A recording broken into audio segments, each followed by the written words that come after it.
A lot of the concern about AI comes from an economic theory that's almost 200 years old. Let me explain. There's a theory called the labor theory of value, which basically says the amount of effort or labor that you put into something is highly correlated with the value of the object or the service. That means if I'm putting effort into a widget and I'm spending, 50 hours in it, then that widget that I spent 50 hours on is going to be worth more than the one that somebody else spent 20 hours on. The problem with this theory is that it's completely wrong because value is actually subjective. If you're in the middle of a desert, water is going to cost a lot more than if you're in the middle of some, natural spring. I could spend like 100 hours on the most garbage painting in the world. It's probably going to be worth substantially less than something that Picasso or Monet painted in like 3 seconds. Value comes from how scarce things are.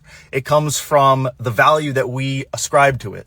It comes from the relations between tons of different things in an economy or a market. A ton of artists are really afraid of AI because they boil art down into some materialist thing.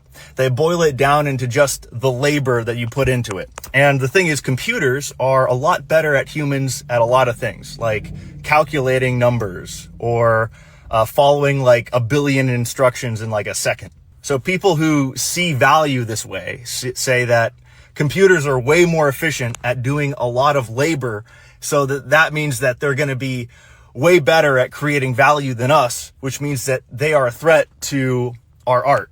The reality is, even if AI gets really good at art, which I don't think it will, but even if it does, then the value of human art is just going to go up. Even if it sucks, even if it's way worse in terms of, let's say, the fundamentals compared to AI, it's going to be made by a human being, which means that the value is going to be way more. There are a lot of great conversations to be had about maybe the ethics of how AI should be used and other areas, but if you just have a blanket hatred of AI, it's more of a reflection on how you view value, and I think that you're viewing it wrong.